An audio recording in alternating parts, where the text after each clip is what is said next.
Hi, everyone. I'm Lynda Cheldelin Fell with the International Grief Institute, and this is Moments of Hope. And joining me tonight is co-founder of the International Grief Institute and my co-host and my colleague and business partner and dear friend, Glenn Lord. Hello, Glenn. Hello, Linda. How are you? I'm doing very well. How are you? You and I are 3,000 miles apart. You're on the East Coast up in New Hampshire, and I'm on the West Coast north of Seattle. So how's the weather up there? Well, probably about the same. It's very cold and wet, so I would imagine that's similar to what you're having out there, although I'm not sure.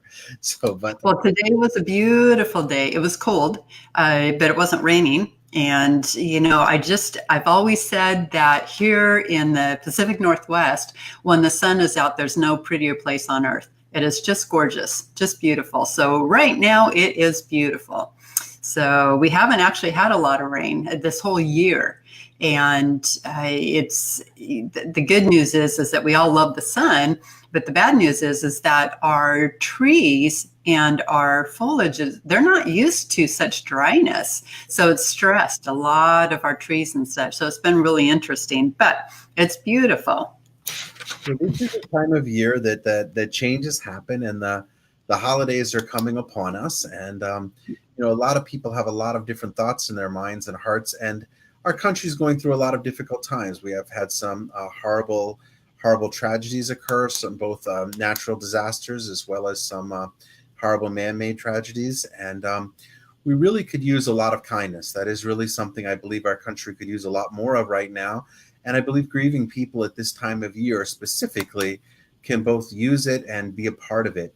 And so I want to talk, you have a wonderful, I guess, mission that you're trying to bring out in terms of what you're doing with that.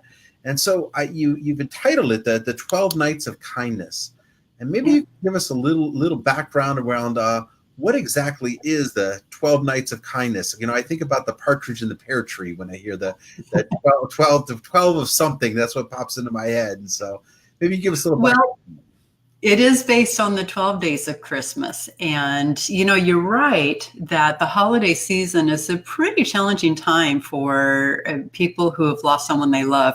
It adds an extra layer of sadness on top of their grief that they're processing. And a lot of it has to do with, recollection of merrier times in the past. And also things like, we see the empty chair at the dinner table and the stocking hung by the chimney with care remains empty. And so the holidays are a very challenging time. And on top of that, we, just like you said, we've had a couple of recent shootings, one at Thousand Oaks, one in Pittsburgh, which are there's just no words. It's just our brains cannot comprehend that kind of act. And then we also we have the wildfires that are, claiming life and limb. It's just really horrific. And so the 12 Nights of Kindness is my way of planting little seeds of hope and compassion in people. But I have to be honest that it started a long time ago. It was a family tradition that I did with our two youngest kids years ago before I ever lost our daughter. And what happened was I read about it in a book written by a pastor, and it was something he and his wife did with their kids. And, this was a long time ago. And I was so inspired by it that I decided that I wanted to claim their tradition as our own, because I wanted to teach our kids about being givers of kindness. Because, if you think about the holiday season, Christmas in particular, kids are poring over, the top 100 toys. And suddenly the television ads are all about the latest gadgets and, whistles and bells and such. And kids start writing out their own list of what they want. And so the 12 Nights of Kindness is really a way to teach them to be givers of kindness instead of receivers. And so what happened was years ago when I started this with our two youngest. Our oldest was in college. Our second born was a busy high schooler. And so our two youngest, Allie and Sean, joined me in being givers of kindness. And the very first year, we picked a neighbor who I didn't know. We were new to the neighborhood. And so this was like 14 years ago. And I'd heard that his wife had just died of cancer, and everyone who knew her loved her. And so I'm sorry that I never got a chance to meet her or get to know her. But what went through my mind was thinking how hard it must be facing the holidays without her. And so not only had she been married a very long time, so her husband was missing her, but they had two young adult children, a son and a daughter, who were both in their early 20s. And so I just really felt terrible. And so they were our first year's recipient. And so the 12 Nights of Kindness, what it is kind of like a fun holiday version of Ding Dong Ditch, only you leave a gift on the porch of the person every night for 12 nights leading up to Christmas Eve. And along with each gift is a poem. And the poem is paired with the 12 days of Christmas. And so the first poem, would be about a partridge in a pear tree, et cetera, et cetera. And so you do this every night for 12 nights. And then on Christmas Eve, you reveal yourselves as the secret elves. And, we had so much fun. What I didn't expect that first year was the memories that we would be making, the kids and I sneaking through the snow on a clear, cold winter's night through the neighborhood. And, how quiet it is outside when it's wintertime and how beautiful it is, especially when there's snow on the ground. It's just really beautiful. And after we would do it each night, we would get home and we'd make hot cocoa and giggle about, that night's adventure. And it was just so much fun. So we did it every year, each year picking a different neighbor who we felt could benefit from a little gift of cheer every night. And what I didn't know then was that I would soon be one of them. And in 2009, our daughter Allie died in a car accident. And I quit doing the 12 Nights of Kindness. I just didn't have the heart, the emotional bandwidth to carry on. And 2 years ago, our grandson was 9. And I thought, it will really help my own heart to heal, to brush it off, dust it off, bring it back into action, and teach him to be a giver of kindness. And so we started it up once again. And it is just so much fun. But, giving is good for the giver. And last year, I actually did Facebook Live with it. And every night when we went out to the neighbors, and last year was a neighbor who was dying of cancer. She had end-stage cancer, and I knew it was going to be her last holiday season. And I thought, there is no family better to give them little bits of joy in the sorrow. And it just was so wonderful. We did Facebook Live every night, a 2-minute live watching, our grandson sneak and a couple of times almost being caught. And it was a lot of fun. And on the, Christmas Eve, you reveal yourself. And so the neighbor, Patty, got to know it was us leaving those treats. And it was really beautiful. And she died 4 weeks later. So it really meant the world to me that we gave her a little bit of joy in her and her family in her final weeks of life. So it was very cool. That is really cool. When I listen to you, our focus, what we do in all of the different venues that we do is we work with the bereaved, and we try to help them, and we try to provide them opportunities to find their own way and their own direction. And I'm listening to you, and I see this is in so many different ways how it really does relate to the bereaved. You talked about how you're helping a family who's dealing with that anticipatory grief of their loved one dying. And then you're dealing with, helping them after the fact. You're beginning to, know them and be involved with them, or reaching out to a family. But what really strikes me, as you mentioned, you started it back up again after Allie had died, and you'd had a couple of years there where you weren't in a place to give back, that you weren't, that wasn't where you were at. You wasn't where your mind space was. Can you talk a little bit about, what it did for you in your grief journey, giving back to people in respect to doing something like this? Well, like I said, giving is good for the giver, and she who heals others heals herself. And so by doing an act of kindness, it puts a bit of joy in your own heart, and your heart can hold joy at the same time as sorrow. And a lot of people don't realize that. And so doing an act of kindness, such as the 12 nights of kindness or any act of kindness, really, first off, from a physiological standpoint, it releases the endorphins in your brain. And so it feels good. And that is very powerful. To be able to do that is very, very important, because when you have that moment of feeling good, it gives you a respite from the pain. And, it doesn't cure the pain of grief, but it gives your heart and your brain a little bit of a respite. And that's very important. And, it also, studies have proven that giving is so good for you also, in that it reduces your stress, it reduces your blood pressure, it strengthens your immunity system, it helps you sleep better at night. There are so many benefits to giving. And I think what's really hard when you are missing someone that you love, when you've lost someone that you love, your brain, you've got pain brain. Your brain is filled with pain. And so your heart, your whole soul, and you can't see beyond it. And so when you do something that gives to others, because a lot of people think, oh gosh, I don't have the emotional bandwidth to give to others. I can barely get through today. But truly, if you do something that helps someone else, you help yourself. And that is, to me, a collateral blessing. That is a true beauty of giving. And, going back to the 12 nights of kindness, it's, not everyone in the world understands the journey of grief because they haven't yet experienced it. But you can still teach a child to be a giver of kindness through the 12 nights of kindness.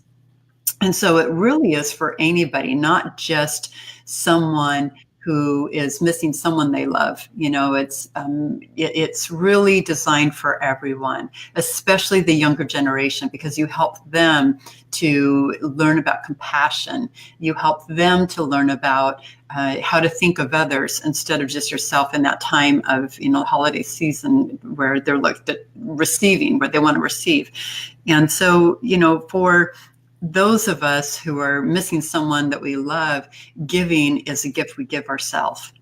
So you started doing this before you were a member of before you were a member of the bereaved community. So as you point out, it's really there for everyone, and kindness is in its of itself.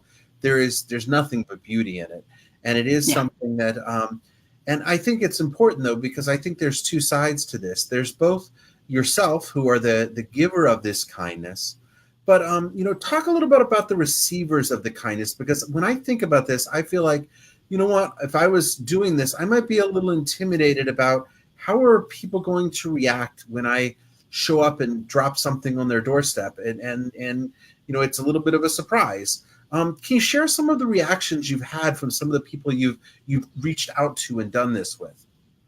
Well, that very first year, when we picked neighbor Tom, who lost his wife. And I remember once we started, I was having reservations.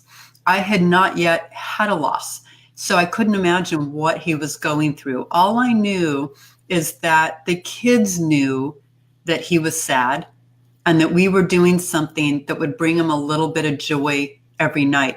But in the back of my head, I started questioning myself, thinking maybe this was too much. Maybe the holiday season is too raw for Tom, and maybe we should have picked another house. But we'd already started, and so we had to finish what we started. And on Christmas Eve, that's the 12th day. And so that's when you do the big reveal. You, instead of leaving the gift on the doorstep and running like you did the previous 11 nights, on Christmas Eve, you actually stand there, wait for them to open the door, and surprise. And really, what you do is you sing "We Wish You a Merry Christmas," and then you identify yourself as the little elves that had left these treats every night, and give them a big hug and wish them Merry Christmas and Happy Holidays. And so we had no choice but to keep going. And so when it came for time for the big reveal with neighbor Tom, oh my gosh, I was shaking in my boots. I really was, because I did not know what kind of reaction we would get. And I had, 2 little kids, and would this, just really be wrong on every level possible.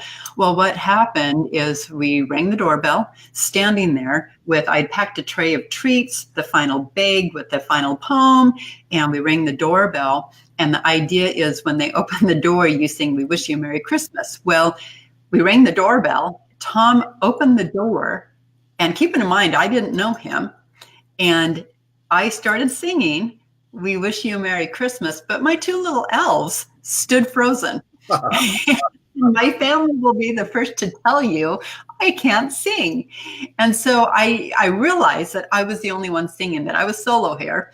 And I had no recourse. I had to finish. I can laugh now because it's years later. But when I finished, I saw tears in Tom's eyes. And I thought, oh my gosh, I'm so sorry. I just felt terrible. And when I said, "Tom, I'm so sorry. My name is Lynda. My children and I were the secret elves, leaving these on your doorstep every night. I know that you are missing your wife, Nancy, and we just wanted to bring you a little bit of cheer. And I'm so sorry." And by that point, his 2 adult children had come up from behind him, and all 3 of them had tears in their eyes. And he said, no, you need to understand, we're crying because every night," this is going to make me cry, "every night, those little bags brought us joy, and now they're coming to an end."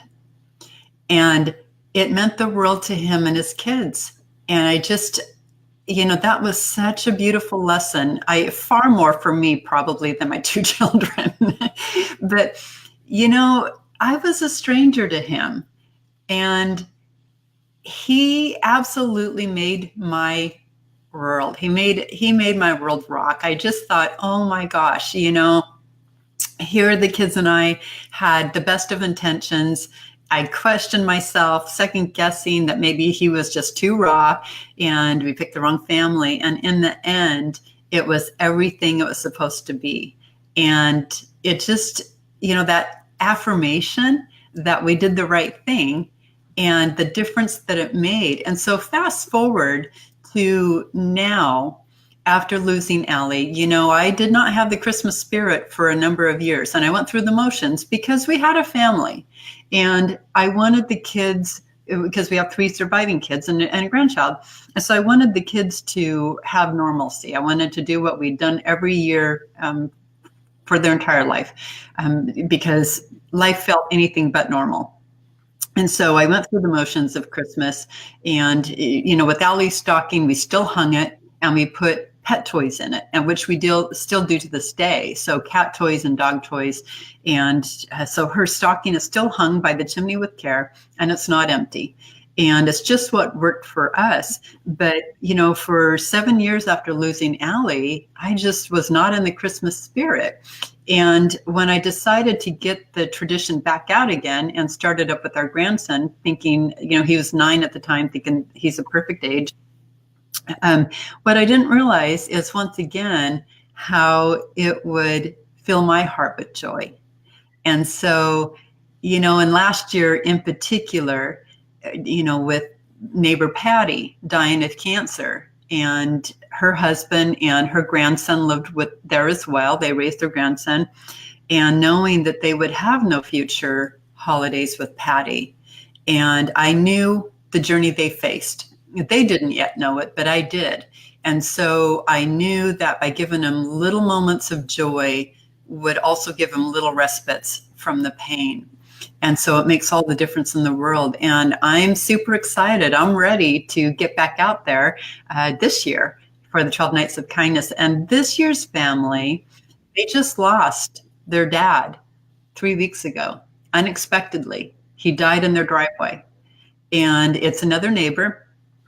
And when I say neighbor, I don't mean someone right next door. I say someone within walking distance, within a block over or something. And we live in a working class neighborhood where we all know each other. So if someone's a block over, we still think of them as a neighbor. And that family, we're not friends on Facebook, so they have no idea who it will be, who's doing this. And I'm really looking forward to it because they also have 3 generations in that household. And to give them a little bit of joy during this very painful time will help my own heart to heal. So I'm looking forward to it. Well, I want to expand a little bit because, as we talked about in the beginning, kind of the real goal of this is to spread kindness. The real goal of this is to maybe get people out there and doing what they can do to share a little bit of that kindness. And so, for some people, they, like as you point out early on, you weren't ready for something of this nature. You were thinking maybe there was some other, smaller things you could do. And some of our viewers have shared some smaller things that they've done, some wonderful things. One lady says she paints rocks and she shares them out in the community so that they love that. Beautiful rocks. And another lady talked about donating some of her mother's clothes and some different things of that nature. Even though it was very painful, she knew that was going to help some other families. What are some other things people can do to share some kindness? What other ideas would you throw out for people that maybe they could, if they're, just to step up and allow themselves to, as you say, share some of that joy of the gift of sharing that kindness? I'm glad you asked that because, every act of kindness counts. It doesn't have to be 12 nights of kindness. It can be something so simple as, holding the door open for a stranger, smiling at a mom struggling with a little one in the grocery store checkout line. One of my favorite ways and this is actually how we honor our daughter's birthday as well as the anniversary of her death, is we distribute blessing bags. And what those are little organza bags that I do a fair bit of traveling. And when I travel, I always take my own shampoo and conditioner because I like my stuff. And the hotel shampoo and conditioner isn't, so I collect them and I bring them home. And then for Allie's birthday or the anniversary of her death, I take those little bottles, those hotel bottles of soaps and conditioners and body lotion and whatever else I've collected, and I put them into those organza bags and I distribute them to the homeless. I actually walk around. In February this year, we happened to be in Australia over Allie's birthday, and we were in Melbourne. And so Allie would have been 24 this year, and so I made 24 bags. And I just walked around to the homeless people. And, Melbourne is one of my very favorite cities in the world, and it has 4 million people in it. So there's no shortage of homeless people. And because I'm kind of a chicken, I gave them to people who were sleeping on the sidewalk. So as they were sleeping, I would very quietly put a bag with their stuff. But, acts of kindness, kindness pairs with everything. No matter what your age, no matter what your language is, no matter what your economic background or education, kindness goes with everything. And so, you can, another one of my favorite ways to do an act of kindness that I really love is to go to the dollar store. We have a dollar store here, and I will take my grandson there. And so I'm very familiar with the dollar store, and they have balloons in there, and the balloons are each $1. So you can buy 3 balloons, create a little bouquet, and go to the park and leave them in a place for a random child to find. And, remove yourself from it enough that, you're not standing there with a bouquet. And I just love that. The joy of, that child is, how does that not affect your heart? How does that not release endorphins in your own brain? But, you can volunteer in the community. You can volunteer in a soup kitchen. And one of the biggest things that the Bereaved say is that, I don't have the energy to get out of bed, let alone go do something for somebody else. But again, if you can practice even the smallest act of kindness, you'll be surprised at how that can help your own heart to heal. It's really a powerful healing modality.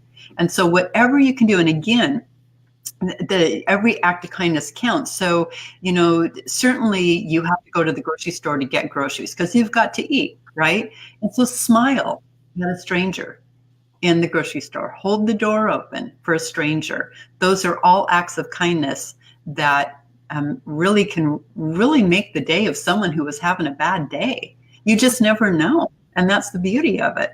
No, you don't. And I would just share something that, because for me, I think sometimes to relate it to our own loved one sometimes can be helpful for us, especially.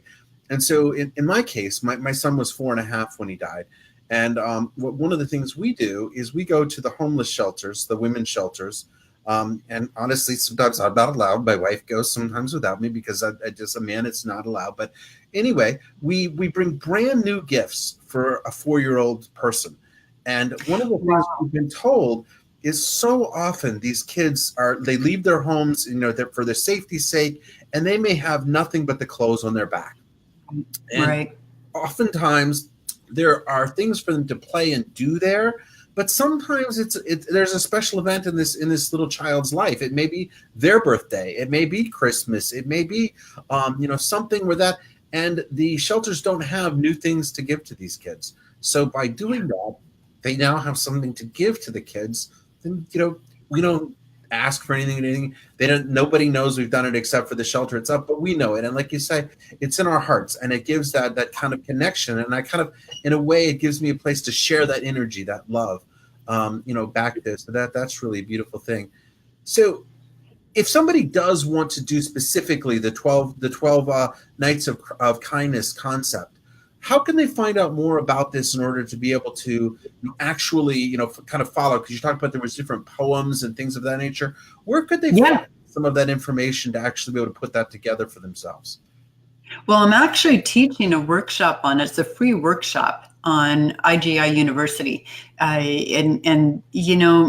It's free because kindness shouldn't cost anything, right? And I want people to harness the power of it, not only as a healing modality for themselves, but also, again, teaching the younger generation about how to be givers of kindness and messengers of joy.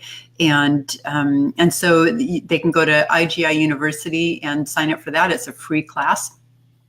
And that is on university.internationalgriefinstitute.com.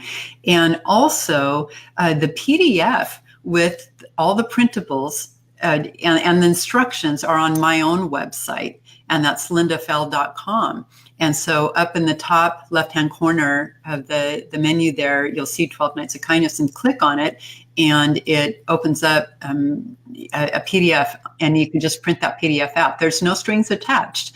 And there's no, I don't collect your email or anything. Just click on that PDF, print it, and then you can cut out the poems. It gives you the instructions on how to do it. It even has a shopping list of what you need, because each night is based upon the 12 days of Christmas. So the first night is the Partridge in a Pear Tree. And the truth is, what I really love with my version of the 12 Nights of Kindness is that it's so inexpensive. You do not have to break the bank. Everything that you need, you can get at the dollar store.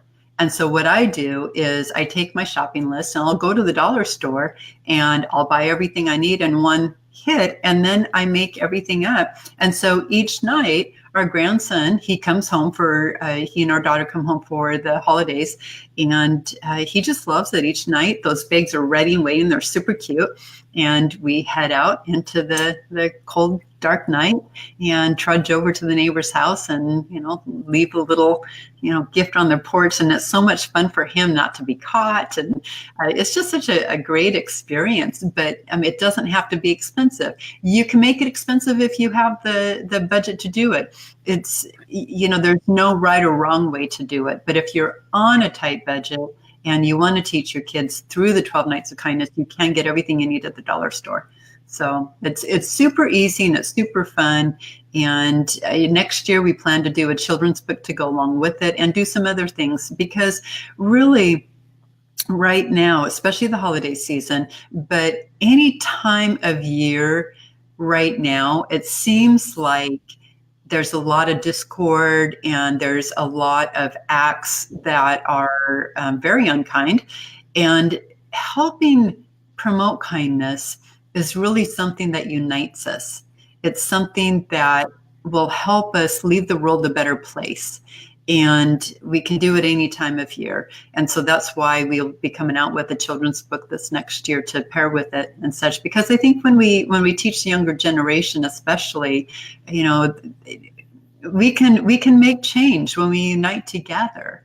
And when we make change today, it benefits future generations down the road. So yeah, so that's where people can go, lindafell.com. lindafell.com, and then as you mentioned, the International Grief Institute will have a free class, and we can add those links to the comments, so that if you don't have that there, we'll add them to the comments. Well, I guess what I'd like to do is finish with just a final thought myself, and then I'll let you have a final thought if you want.